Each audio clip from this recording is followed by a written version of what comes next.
todos, muy buenas tardes. Dios les continúe bendiciendo. Hoy, sábado 2 de enero del año 2021. Les damos una cordial bienvenida aquí desde la ciudad de Chiquinquirá, en donde se origina esta transmisión. Agradecemos a Dios su bondad, su misericordia, su gracia. Agradecemos al Señor por estar con nosotros, porque Él es nuestra fortaleza, Él es nuestro socorro, Él es nuestro pronto auxilio en medio de las tribulaciones. Gracias por estar ahí. Hoy, la primera reunión familiar de este año 2021. Y quisiera empezar dándole gracias al Señor por sus vidas, invocando su presencia sobre este tiempo y allí también dando oportunidad para que más personas y amigos se puedan unir a esta transmisión, y usted ayúdenos por favor a compartir y oremos en esta tarde. Démosle gracias a ese Dios de gloria, al único Dios verdadero, al que es soberano de los reyes de la tierra, al primogénito de entre los muertos, al Padre de las luces, del cual desciende toda dádiva perfecta. Señor, gracias en esta tarde. Señor, tú eres bueno. Tú no nos has pagado como nosotros no lo merecemos, Señor de la gloria. Gracias por esta tarde, porque es un tiempo para adorarte, para exaltarte, Señor. Señor, y reconocemos que tú eres extraordinario, que eres poderoso, Señor, que eres incomparable, Señor, que no hay nadie como tú, Señor. Aquí hay un pueblo que nos humillamos ante ti, Señor, reconociendo tu sabiduría, Señor amado, Señor. Nunca nadie ha tenido que decirte qué hacer, Señor amado. Son insondables, Señor, las profundidades de tu sabiduría, Señor. Y dice la palabra que en ti están los secretos de la sabiduría. Nos presentamos ante ti con un corazón sediento, Señor. Anhelamos tu presencia, anhelamos conocerte, Señor. Señor, en un año donde tal vez hay tantos propósitos, Señor, que el propósito de nuestro corazón, y no solamente por estos primeros días, por unas cuantas semanas, por unos cuantos años, no, sino todos los días de nuestra vida hasta que tú lo permitas, Señor. Nuestro anhelo sea estar más cerca de ti, sea conocerte, Señor de la gloria, sea cultivar esa amistad, Señor, contigo, Señor. Tú le demandas al ser humano que no lo busca, Señor. Señor, y de lo cual hoy nosotros tenemos que arrepentirnos, Señor. Sí que nos ha faltado buscarte, Señor. Y aun cuando te buscamos, Señor, tal vez lo hemos hecho, Señor, con pereza o con otra intención, Señor. Te pedimos perdón, Padre, porque muchas veces al buscarte vamos tras nuestros deseos egoístas, Señor, porque nos bendigas, porque nos des, porque nos sanes, porque nos prosperes, Señor del cielo. Y olvidamos de lado, Señor, que es a ti, Señor, a quien deberíamos buscar, que es a ti a quien deberíamos tener en nuestra vida, Señor. No en vano dice tu palabra, Señor, que busquemos primeramente el reino de Dios y su justicia, y las demás cosas serán añadidas, Señor. Seas tú a quien busquemos, Señor, porque tú eres el tesoro incomparable, Señor. Tú eres la más grande herencia, Señor amado, en una vida, Señor. Y hay una gran promesa, Señor, en tu palabra, y es que si te buscamos, te hallaremos, si te buscamos de todo nuestro corazón, Señor. Padre, y así lo queremos hacer, Señor amado, Señor. Queremos hacerlo libre de todo prejuicio, de toda religiosidad, de todo legalismo, Señor. Y es a ti a quien queremos encontrar, Señor. Tú has dicho que si buscamos, encontraremos, Señor. Señor, y si te buscáramos, te encontraremos. Si te buscamos, te hallaremos, Señor. Porque tú quieres dejarte, Señor, encontrar, Señor. Aquí hay un pueblo que en esta tarde, Señor, golpea para que se le abra, Señor. Oh Señor, llama para que se le conteste, se le responda, Señor. Señor, gracias, porque cuando nos disponemos a buscarte, Señor, no estamos perdiendo el tiempo, oh Dios. Hay una promesa en tu palabra que dice, oh Dios, que tú eres galardonador de los que te buscan, Señor. Tú eres galardonador de los que te buscan, Señor. Y en eso queremos disponer nuestro corazón, Señor, a buscarte, Rey de la gloria, Señor. Padre, gracias, gracias, amado Dios, Señor. Gracias a ti, soberano Rey de la gloria, Señor. Tú que amenazas el mar con secarlo, Señor. Toca los montes y ellos humean, Señor. Y eres refugio en el día del conflicto, de la aflicción, Señor. Padre, gracias, Señor amado. Recibe la gloria, recibe la alabanza. Bendito Señor. Aleluya.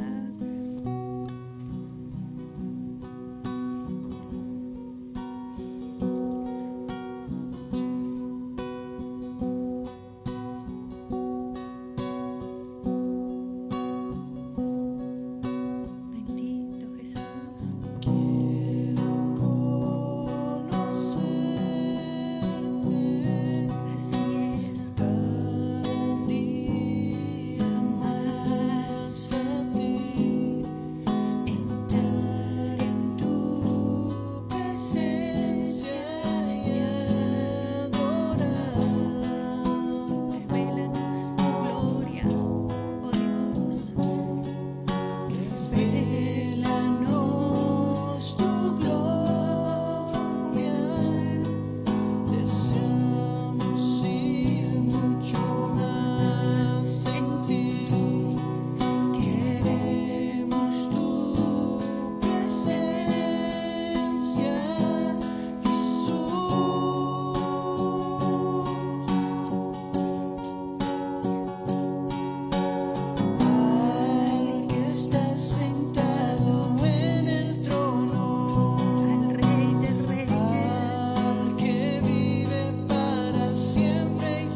ese anhelo en nuestro corazón, Señor. Que estemos fervientes, que estemos velando, Señor. Que anhele nuestro corazón tu presencia, Señor. Que al igual que el Espíritu y la Iglesia dicen, ven, Señor, ese también sea el clamor de nuestro corazón. Ven, Señor, aleluya. Solo tú sacias nuestro ser, Señor. Solo tú llenas nuestra vida, Señor amado. Gracias en esta tarde. Te bendecimos. Aleluya. Gloria al Señor. Y nuevamente le damos la bienvenida a este tiempo. Un tiempo para encontrarnos con Dios mediante su palabra. Estamos iniciando un año y no sabemos qué nos depara, pero sabemos que Dios es fiel, que Dios es bueno. A veces se toma la costumbre de que en cada nuevo año se decretan y se dicen cosas y que este es el año de la multiplicación, el año del evangelismo, el año del crecimiento. Pero la verdad es que este año o en este año sucederá lo que Dios quiere que suceda. Así es de sencillo. Amén. El año 2020 nos dejó muy claro, nos demostró que así pasa lo que Dios quiere que suceda. Amén. ¿Y cuál es nuestro deber? Confiar, apegarnos más al Señor, saber que todo lo que Él permita será para nuestro bien. Y vamos a dar inicio a la enseñanza de esta tarde, la cual he titulado Las 3 consecuencias del pecado. Las 3 consecuencias del pecado.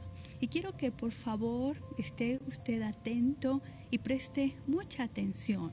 Bendito es el nombre del Señor, que su corazón sea esa buena tierra donde cae allí la semilla de la palabra y da fruto al 30, al 60, al 100 por uno.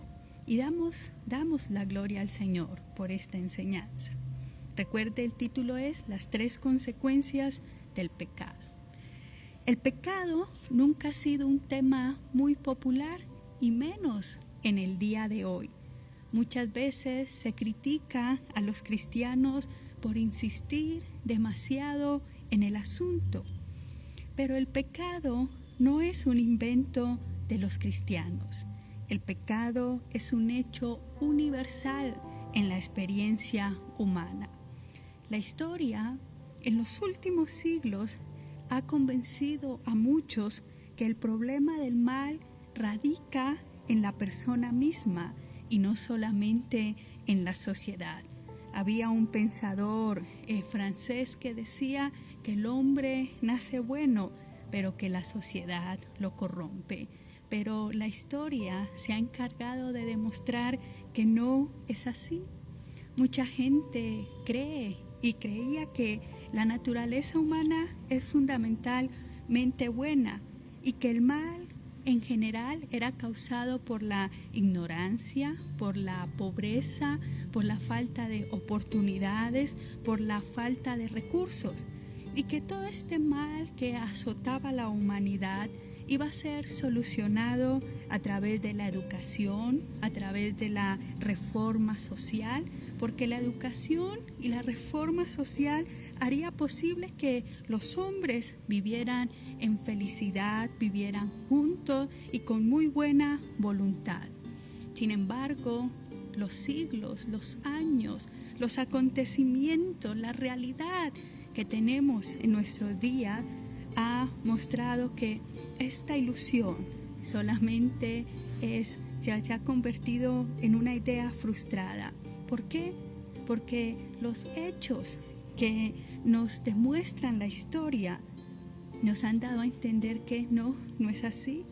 No hay época en la historia del ser humano donde las oportunidades para la educación sean tan asequibles, y en todo el mundo se ha ampliado la oportunidad para educarse.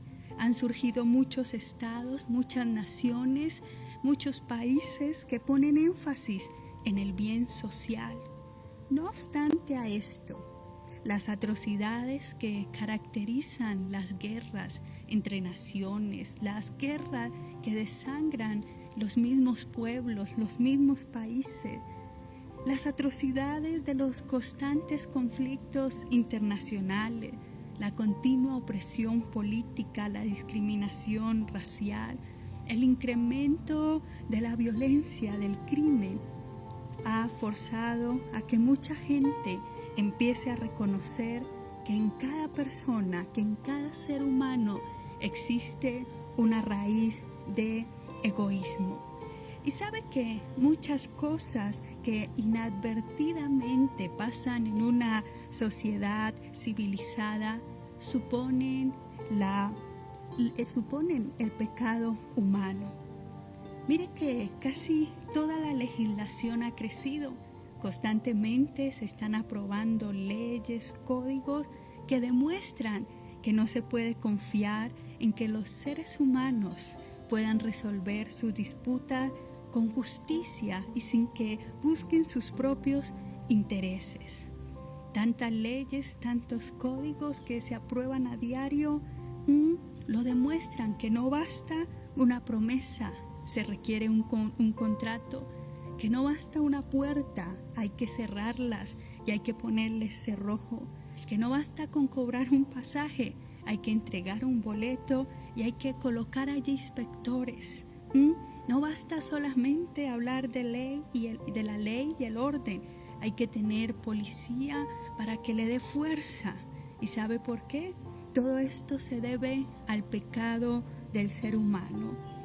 Todo esto evidencia que tristemente no podemos confiar los unos en los otros, que necesitamos protegernos de los demás. Y sabe que esto es una terrible acusación contra la naturaleza humana. El rey Salomón, el hombre más sabio, dice así: no hay nadie que no peque. Dice allá en Primera de Reyes, capítulo 8, versículo 46. No hay nadie en la tierra tan perfecto que haga siempre el bien y nunca peca. Y agrega el predicador allí en el libro de Eclesiastés con estas palabras. El Salmo 14 hace una descripción muy pesimista de la maldad humana. Y dice así: los necios piensan que no hay Dios, todos se han pervertido, han hecho cosas horribles, no hay nadie que haga lo bueno. Desde el cielo mira el Señor a los hombres para ver si hay alguien con entendimiento, alguien que busque a Dios. Pero todos se han ido por mal camino, todos por igual se han pervertido. No hay quien haga lo bueno, no hay ni siquiera uno. La conciencia del salmista le dice que si Dios se levantara en juicio contra los hombres, ni uno solo escaparía de la condenación. Dice allí el Salmo 130, versículo 3, Señor, si tuvieras en cuenta la maldad, ¿quién podría mantenerse en pie? Y déjeme recordarle que las Escrituras insisten sobre el hecho que todos los seres humanos son pecadores. Isaías 53, 6 dice: todos nosotros nos perdimos como ovejas, siguiendo cada uno su propio camino. Y hay una declaración también muy contundente en Isaías 64, 6: todos nosotros somos como un hombre impuro, todas nuestras buenas obras son como un trapo sucio. El apóstol Pablo inicia su carta a los romanos argumentando esto precisamente, que todos los hombres somos pecadores delante de Dios, sin ninguna clase de discriminación, ya sean judíos o sean gentiles. Pero, ¿qué es el pecado? En la Biblia se usa varias palabras para describirlo. Se habla de que es una omisión, que es un desliz, es un error. También es descrito como no dar en el centro cuando se dispara al blanco. también indica que es una maldad interna, una disposición que no alcanza lo bueno. El pecado también se define como una transgresión, como aquello que traspasa un límite. Es un quebrantamiento de la ley, es un acto que viola la justicia. Y esto nos hace pensar que implica la existencia de un código moral. No podemos olvidar que este mundo no es solamente físico, este mundo es un mundo espiritual y es un mundo moral. El pecado se define como un ideal que no alcanzamos o una ley que violamos. Santiago capítulo 4 versículo 17 dice: el que sabe hacer lo bueno y no lo hace, le es contado por pecado. El que sabe hacer el bien y no lo hace, comete pecado. Y una pregunta: ¿es realmente el pecado un hecho tan serio? Y es esa la enseñanza de esta tarde. Quiero hablarle de las 3 consecuencias del pecado. Las malas consecuencias que se pueden comprender mucho mejor cuando se observan en relación con Dios, con nosotros mismos y con nuestros semejantes. Y hablemos de la consecuencia del pecado con relación a Dios. Y aunque por el momento no nos demos cuenta del hecho, la consecuencia más terrible del pecado es que nos aparta de Dios. La tragedia más grande para el ser humano no es que pierda un ser querido, por lo doloroso que sea, por lo triste que sea, o que pierda una fortuna, o que tenga una caída económica, o que sufra de una gran enfermedad. No, la tragedia más grande del ser humano es estar separado de Dios. El destino más elevado del ser humano es conocer a Dios, es estar en relación personal con Él. Y aquí abro un paréntesis. Ojalá que no solamente este año, sino cada día de su vida, usted se preocupe por estar más cerca de Dios, por cultivar su comunión con Dios, con buscarlo más a Él. Bendito es el nombre del Señor. ¿Sabe que la declaración más importante acerca de la nobleza y de la dignidad del hombre, de la dignidad que tenemos como seres humanos, es que fuimos hechos a la imagen de Dios? Y por eso está la gran diferencia en cuando se mata a un animal, se mata a un perro, o cuando se asesina a un ser humano. Recuerde, no es lo mismo, porque el hombre ha sido hecho a la imagen de Dios y por tanto tenemos la capacidad de conocerlo. Interesante, ¿verdad que sí? Pero este Dios, a quien debemos y podemos llegar a conocer, es un ser justo e infinitamente en su perfección moral. Las Escrituras ponen mucho énfasis en esta verdad y lo describen como el alto y sublime que habita en la santidad. Él vive en una luz a la cual nadie puede acercarse. Dice la palabra que Dios es luz y en Él no hay ninguna oscuridad, que Él es fuego consumidor. Él es como un fuego que todo lo consume. Dice también la palabra: muy limpio es de ojos para ver el mal y no puede ver el agravio. Todos los hombres de Dios que según la Biblia vislumbraron la gloria de Dios se escabulleron de esa visión con la conciencia abrumada por sus propios pecados. Por ejemplo, Moisés, a quien Dios se le apareció en la zarza que ardía pero no se consumía, se cubrió la cara, pues tuvo miedo de mirar a Dios. Dice allí en Éxodo capítulo 3. Job, a quien Dios habla desde un torbellino con palabras que exaltan su majestad, le contestó: hasta ahora solo de oídas te conocía, pero ahora te veo con mis propios ojos. Por eso me retracto, me arrepiento, sentado en polvo y ceniza. Job 42.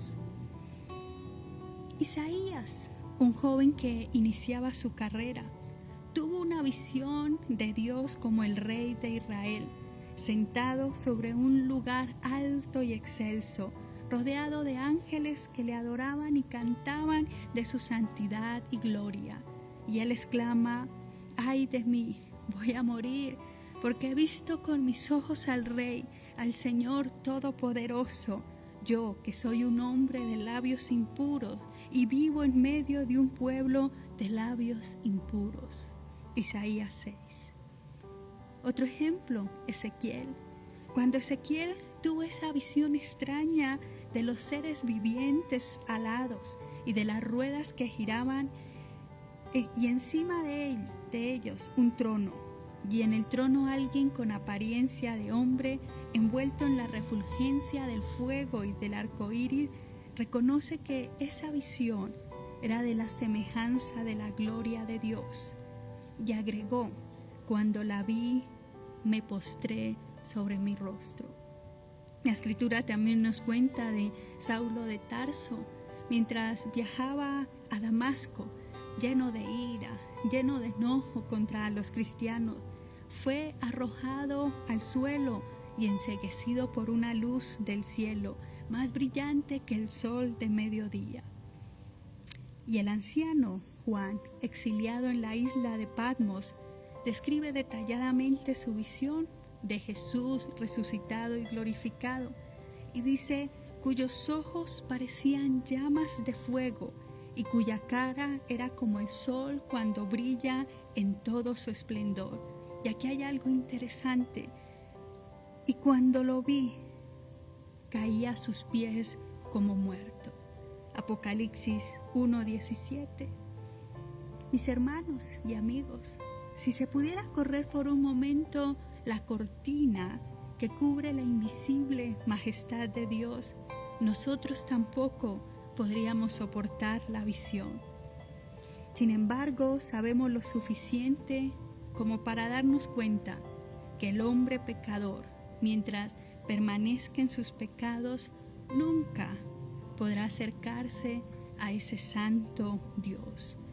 Hay un gran abismo que se abre entre ese Dios justo y el hombre pecador. Dice el apóstol Pablo: ¿qué comunión, qué tiene en común la justicia con la injusticia? ¿O cómo puede ser la luz compañera de la oscuridad? ¿Sabe usted que la construcción del tabernáculo de Moisés y del templo de Salomón en el Antiguo Testamento ilustra también esta verdad, que el pecado nos separa de Dios? Estas dos construcciones tenían dos compartimentos.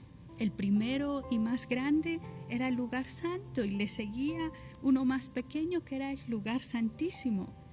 Ese santuario estaba en el interior, y allí estaba la gloria Shekinah, el símbolo visible de la presencia de Dios. Y entre esos dos compartimentos estaba el velo, una gruesa cortina que impedía la entrada al lugar santísimo.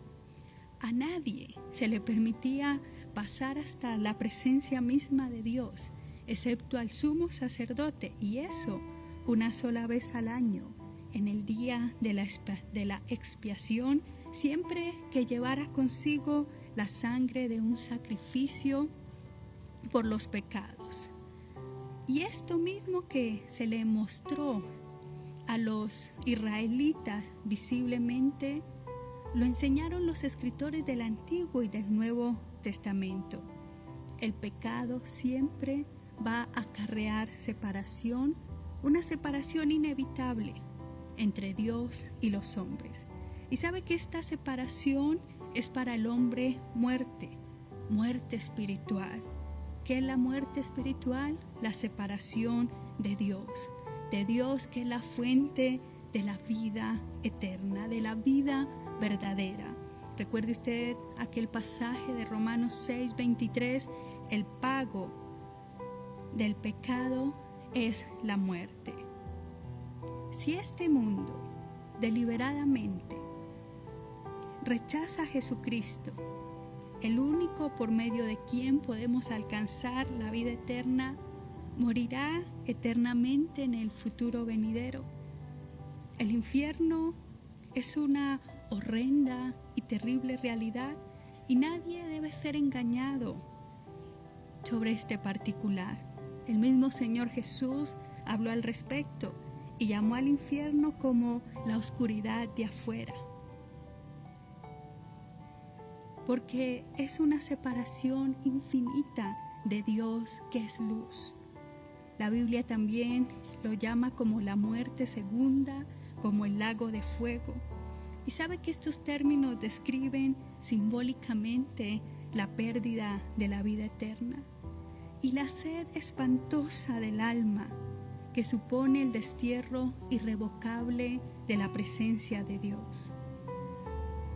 Nuestros pecados esconden de nosotros el rostro de Dios, de manera tan efectiva como las nubes cubren el rostro del sol. Y sabe usted que hasta que nuestros pecados sean perdonados, nosotros estamos exiliados y estamos lejos de nuestro verdadero hogar. En términos bíblicos, estamos perdidos, muertos a causa de nuestras maldades y pecados que hemos cometido, lo dice Efesios 2:1. Y esto es lo que causa inquietud en la gente de hoy en día. En el corazón humano existe un hambre que solo Dios puede satisfacer. Existe un vacío que solo Dios puede llenar. Y la existencia de noticias sensacionalistas en la prensa, a los extravagantes relatos de amor en el cine, carreras, los clubes nocturnos, las apuestas, toda clase de juegos de azar, la actual epidemia de drogas, sexo y violencia, todas estas cosas son síntomas de la búsqueda humana de satisfacción. Reflejan la sed de Dios en el alma, pero a la vez nos muestra la separación de Él. San Agustín tuvo mucha razón cuando dijo en sus palabras allí en el comienzo de sus confesiones: tú nos has hecho para ti, tú nos has hecho para ti, y nuestro corazón está inquieto hasta que encuentre descanso en ti. El corazón del ser humano solo encontrará descanso en Dios. Y esta es la situación de la trágica condición del ser humano. El ser humano no alcanza el destino para el cual Dios lo creó. Recuerde usted, la primera consecuencia del pecado es que nos separa de Dios. Y la segunda, nos esclaviza al yo. El pecado no solamente nos aparta, también nos esclaviza. El pecado no solamente nos separa de Dios, sino que nos lleva cautivos. El pecado no solamente es algo malo que nosotros hacemos, el pecado es una fuerza que nos vence, que nos hace cautivos, que nos hace esclavos. Y es necesario que examinemos la naturaleza interna del pecado.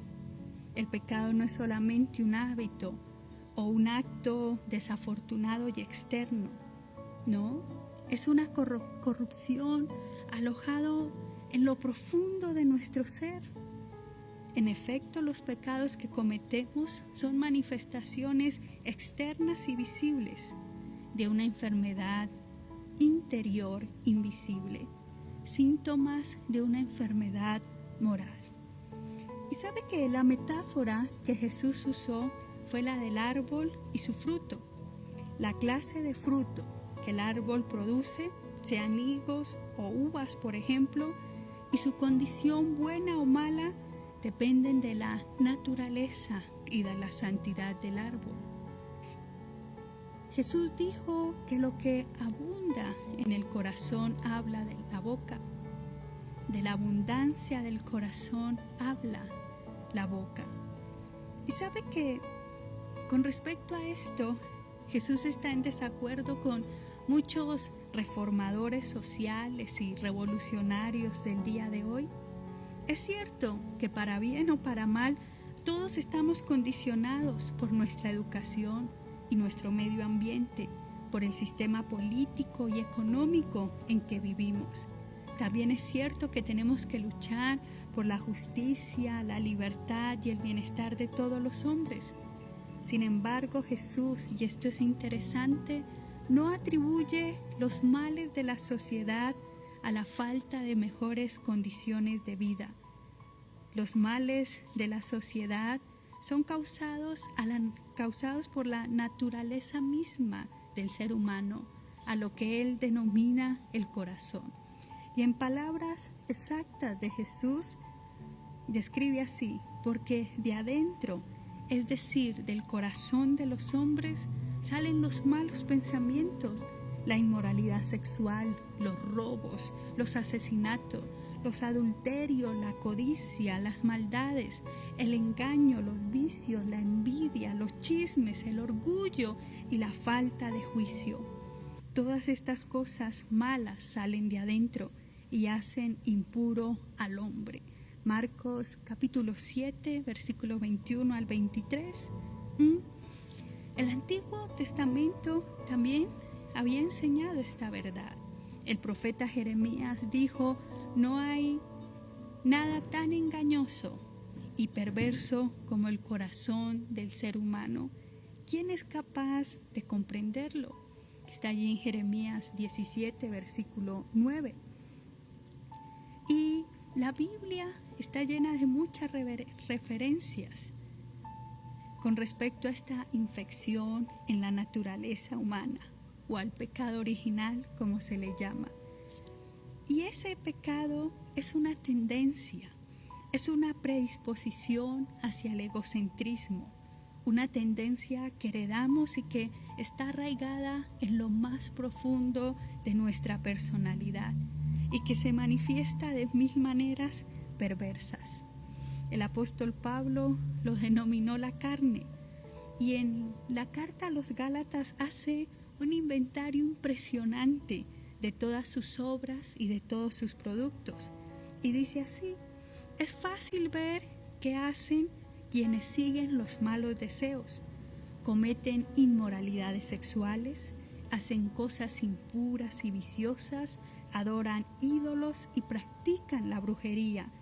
Mantienen odios, discordias, y celos. Se enojan fácilmente, causan rivalidades, divisiones y partidismos. Son envidiosos, borrachos, glotones y otras cosas parecidas. Gálatas capítulo 5, versículo 19 al 21. El pecado es una corrupción interna de la naturaleza humana. Vivimos en la esclavitud. Aunque a nadie le gusta esto, no, yo soy libre, yo hago lo que quiero. Pero no es así. Somos esclavos del pecado. Nos esclavizan ciertos hábitos, ciertas acciones. Nos esclaviza esa infección que se llama pecado. Y sabe que el Nuevo Testamento nos describe como esclavos, pero eso nos desagrada. No nos gusta que nos diga eso. Y fue algo parecido con los fariseos. ¿Recuerda usted aquel incidente que provocó tanta indignación a ciertos fariseos cuando Jesús les dijo: si ustedes se mantienen fieles a mi palabra, serán de veras mis discípulos, conocerán la verdad y la verdad los hará libres? Y ellos contestaron: nosotros somos descendientes de Abraham y nunca hemos sido esclavos de nadie. Y tal vez muchas personas hoy digan: yo no soy esclavo de nadie, yo hago lo que a mí me parezca, yo hago lo que a mí se me antoja. ¿Cómo dices tú que seremos libres? Jesús les dijo: les aseguro que todos los que pecan son esclavos del pecado. Todos los que pecan son esclavos del pecado. Juan capítulo 8, versículo 31 al 34. Y sabe que Varias veces en sus cartas el apóstol Pablo lo describe la humillante servidumbre a la que nos conduce el pecado. Dice allí en Romanos, antes eran esclavos del pecado. Efesios 2 dice, de esta manera vivíamos todos nosotros en otro tiempo, siguiendo nuestros malos deseos y cumpliendo los caprichos de nuestra naturaleza pecadora y de nuestros pensamientos. Tito también lo describe, porque antes también nosotros éramos insensatos y rebeldes y andábamos perdidos y éramos esclavos. ¿Por qué no puede dejar usted la bebida, el alcohol? Porque es esclavo. ¿Por qué no ha podido dejar esa inmoralidad? Porque es esclavo.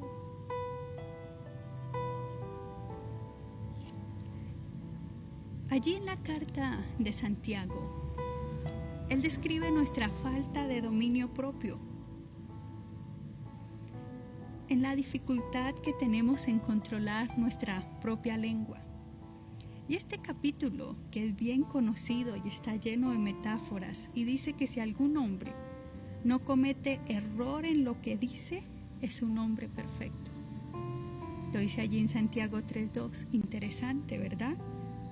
El hombre que no comete ningún error en lo que dice es perfecto. Pero nos hace ver que ninguno hemos podido dominar la lengua.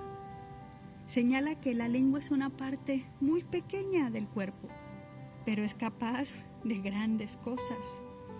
Su influencia se extiende como fuego. Es un mundo de maldad que contamina toda la persona. Podemos dominar toda clase de fieras y de aves, pero lamentablemente nadie ha podido dominar la lengua. Y todos sabemos esto demasiado bien. Tenemos grandes ideales, pero voluntades muy débiles. Deseamos una vida buena, pero estamos encadenados en la prisión de nuestro egocentrismo. Y no importa cuánto nos jactemos de ser libres, en realidad somos esclavos. ¿Cuántos jóvenes se jactan de que pueden llegar a su casa a la madrugada, tomados, bebidos, y que son libres y que sus padres tienen que aguantárselo? No. Esto revela que son esclavos al pecado. ¿Sabe que de nada nos vale que nos den normas de conducta porque no las podemos cumplir? De nada sirve que Dios nos siga diciendo que hagamos tal cosa, porque las continuamos haciendo hasta que no seamos libres de esa esclavitud. Un sermón no va a solucionar nuestro problema. Un psicólogo no va a solucionar nuestro problema. Un psiquiatra no va a solucionar nuestro problema. Necesitamos un Salvador. ¿Sabe que la educación de la mente no es suficiente si no hay un cambio de corazón? No importa qué tal intelectual sea el mundo, no va a solucionar sus problemas si no hay un cambio de corazón. El hombre de este tiempo ha hallado el secreto del poder, el poder de la reacción nuclear. Pero ahora más que nunca necesita ese poder espiritual, ese poder que los libere de sí mismo, ese poder que lo conquiste y lo controle, poder que le dé un carácter moral comparable a sus logros científicos. Creo que estamos en una época de la historia donde los logros científicos, donde el avance en la ciencia, en la tecnología son impresionantes, increíbles. Pero estamos en el retroceso moral más grande de la historia. En estos días veíamos cómo en una nación, con qué voces de regocijo y de alegría, se aprobaba una ley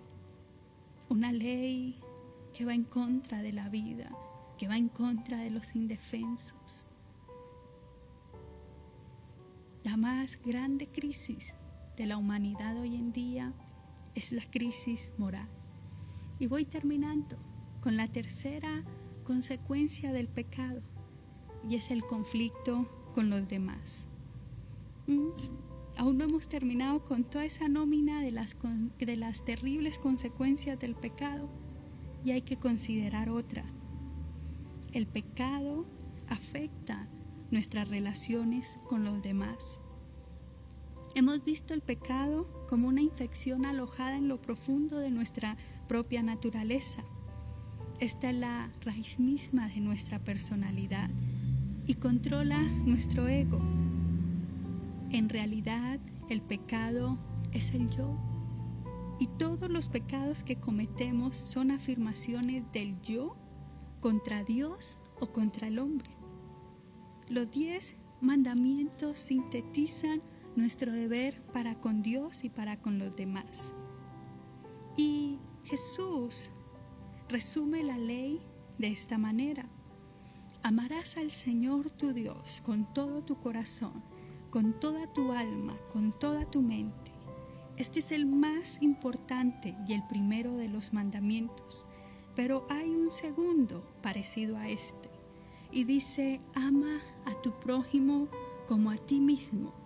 Estos 2 mandamientos, o mejor, en estos 2 mandamientos se basa toda la ley y los profetas. Mateo 22, versículo 37. Es importante observar que el primer mandamiento tiene que ver con nuestro deber para con Dios y luego con el prójimo. Primero debemos amar a Dios y luego amar a nuestros semejantes como a nosotros mismos. Y aquí el orden es Dios, los demás y yo. Ese es el orden: Dios, los demás y yo. Pero el pecado ha hecho una inversión de ese orden. Primero nos colocamos a nosotros, después a nuestros semejantes y luego a Dios por allá en algún rincón. Alguien dijo: si se pudiera hacer una autobiografía del ser humano, se podría titular Mi querido yo. Cuando en una fiesta de niños se sirven los helados, se arma la gritería. ¿Y cómo gritan los niños? ¡A mí primero! ¡A mí primero! ¡A mí primero! Y con el paso del tiempo y cuando crecemos, aprendemos que eso no debe decirse por educación, pero lo seguimos pensando: a mí primero. Y este egocentrismo afecta toda nuestra conducta.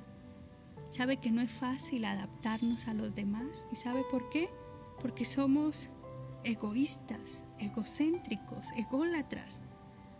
Tendemos a despreciar a nuestro prójimo y cuando no lo despreciamos, lo envidiamos. Lo tenemos en menos porque nosotros somos más, o cuando vemos que casi que son mejores que nosotros, los envidiamos. Yo debería tener lo que él tiene. ¿Sabe que el ser humano es víctima de sus sentimientos? De sentimientos de superioridad o de inferioridad. Y rara vez demostramos que debemos pensar de nosotros con moderación. Dice el apóstol Pablo: oiga, no tenga un alto concepto de usted mismo del que debería tener. Pero la mayoría no. Nos creemos mejores, nos creemos superiores, nos creemos más importantes, más inteligentes que los demás. Miramos a los otros por encima del hombro. Otras veces estamos llenos de autocompasión, de autoestima, de autoconfianza, de amor propio. Todas las relaciones de la vida son complicadas. Las relaciones entre padres e hijos, entre esposa y esposo, entre empleador y empleado. Si las personas fuéramos lo suficientemente humildes como para admitir nuestras culpas más que los demás, ¿sabe que se podrían evitar tantos problemas y tantos divorcios? Siempre que una pareja manifiesta que su matrimonio está en peligro, es fácil darse cuenta que cada uno de los cónyuges cuentan su historia a su propia manera. Cuentan su propia historia. No es que el de la culpa es él, es que él es el que hace, es el que ya no lo soporto, es que es él. La mayoría de la desaveniencia se debe a los malos entendidos, y esos malos entendidos se deben a nuestra falta de comprensión del punto de vista de la otra parte. Para nosotros es más natural hablar que escuchar. A mí me llama la atención que hay personas que no solo hablen y hablen y hablen. A veces se visitan personas y no, todo el rato son ellos y hablen y no dejan que otros hablen. Y eso es parte de la naturaleza humana, hablar más que escuchar. Y debemos aprender a escuchar. Al ser humano le gusta argumentar en lugar de acatar. Ay, ¿por qué tenemos que hacer eso? Eso es injusto. No. Y sabe que todo esto ocurre en disputas entre naciones, en disputas entre industriales y también entre disputas allí domésticas en los hogares. Y muchos conflictos podrían resolverse si ambas partes se examinaran a sí mismas críticamente y luego examinaran a la otra parte o a la parte contraria caritativamente. Tenga usted esto presente: examinarse críticamente y examinar a los demás caritativamente. Pero el ser humano hacemos lo contrario, siempre nos miramos a nosotros caritativamente y muy crítico con los demás. Somos severos señalando a los demás, pero cuando se trata de nosotros, somos muy caritativos. Pobrecito. ¿Qué hablar de la paz entre las naciones, entre los pueblos? ¿Sabe que las tensiones actuales se deben en gran parte al miedo y a la insensatez? Y nuestro punto de vista es unilateral. Préstele atención a esto. Exageramos nuestras virtudes y exageramos los vicios de los demás. Ay, yo puedo, yo soy inteligente. El ser humano es muy prepotente por naturaleza. Hacemos alarde de dones, de talento. Exageramos, soy el más inteligente, el más capaz, el más competente. Pero también exageramos los vicios de los demás. Les señalamos, les acusamos. Y sabe, queríamos hacer lo contrario. El pecado es el egocentrismo humano y es la causa de todos nuestros problemas. Nos mete en conflicto los unos a los otros. ¿Sabe que bastaría que el espíritu de sacrificio desplazara ese espíritu egocéntrico para que cesaran nuestros conflictos? Y a ese espíritu de sacrificio la Biblia lo llama amor. El pecado es posesivo, el amor es expansivo. La característica del pecado es el deseo de obtener y la característica del amor es ese deseo de dar. El amor siempre da, el amor siempre perdona, el amor sobrevive, el amor siempre está con la mano abierta y mientras vive, da. ¿Sabe que la prerrogativa del amor es dar y dar? Lo que el hombre necesita es un cambio radical de su naturaleza, un cambio de ese yo al no yo, como dijo alguien. Pero el hombre no puede por sí mismo realizar ese cambio, no puede operarse a sí mismo. De nuevo necesita un Salvador. Y termino con esto. ¿Por qué hoy hablamos de pecado? Con la finalidad de convencernos de nuestra necesidad que tenemos de Cristo, de prepararnos para comprender y aceptar lo que Él ofrece. La fe nace de la necesidad y jamás podremos colocar nuestra confianza en Cristo si antes no nos desilusionamos de nosotros mismos. Mientras nos sigamos creyendo el tapón del océano, los más capaces, los más perfectos, nunca vamos a ver la necesidad que tenemos de Cristo. Jesús dijo: los que están sanos no necesitan médico, sino los enfermos. Yo no he venido a llamar a los justos, sino a los pecadores. Marcos 2:17. Y solo cuando hayamos admitido la gravedad de la enfermedad que nos aqueja, admitiremos nuestra urgente necesidad de curación. Y les invito allí a orar, a que tome usted un momento para inclinar su rostro y su corazón delante de Dios. Y hoy nos presentemos ante Él tal cual como somos. Entre los seres humanos nos presentamos como el doctor, como el gobernador, como la eminencia, como la gloria de un deporte. Nos presentamos como el gerente, como el multimillonario, como las personas más competentes y capaces, como el reverendo, etcétera, etcétera.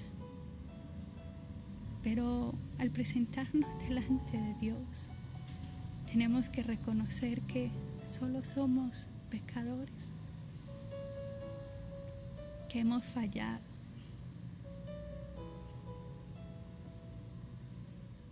que estamos muy lejos de sus estándares. Y la única diferencia que hay entre los pecadores, todos somos pecadores, dice la palabra, es que unos, por su gracia y por su misericordia, hemos puesto nuestra confianza en Él. Eso es un justo, un pecador que ha puesto su confianza en Él. Hoy nos humillamos ante ti, Señor.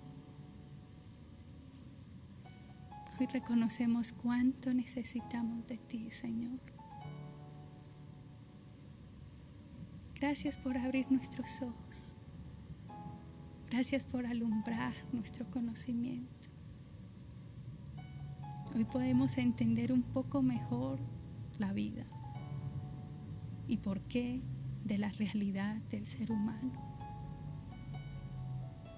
Solo tú nos puedes liberar de esa esclavitud al pecado. Y hoy clamamos a ti, Señor. No queremos ser esclavos del pecado, Señor. Guárdanos de estar separados, de estar lejos de ti. ¿Cuántos conflictos allí en casa se solucionarían, Señor? Si en lugar de ser tan egoístas, egocéntricos, tuviésemos ese espíritu de amor, ese espíritu que todo lo sufre, todo lo soporta. Gracias por tu palabra, Señor. La exposición de tu palabra ilumina, Señor, de la gloria. Gracias, te alabamos. Mira cada vida que se humilla delante de ti. Estas familias, estos niños, estos jóvenes. Gracias por bendecirles, Señor amado. Oh, te adoramos. Bendito Salvador. Bendito Jesús.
también saludar en esta tarde a los hermanos que se han conectado a esta transmisión. En verdad que infinitas gracias por estar ahí, por acompañarnos.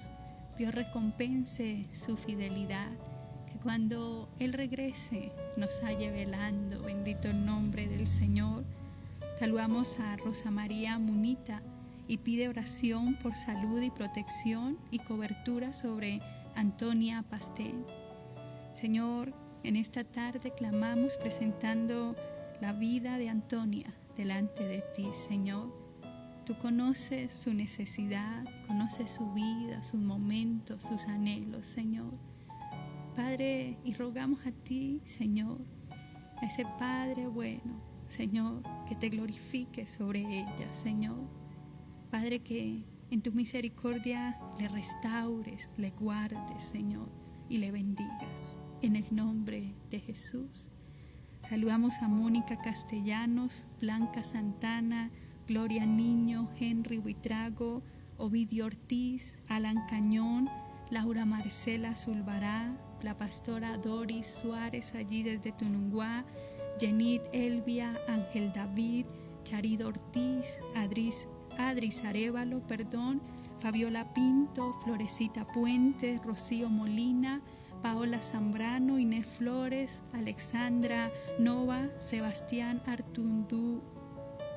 Artunduga, Mayerly Reiva, familia Ortiz Arévalo, Patico Buitrago, Amparo Rodríguez, Aleida Liscano, Felipe Vega, Ana Villamil, Marlene Blanco desde Moniquirá, Wilmar Castellanos desde Duitama, Nelly Ordóñez, Flor Buitrago, Carlos Cabra, Mary Mora, Marta Rosero, Pedro Zambrano, Dora Forero, Carlos Ciprián, Mari Pachón, Luis Gabriel Ayala, Diana Milena León, Yurani Albornoz y Aminta Ausenov.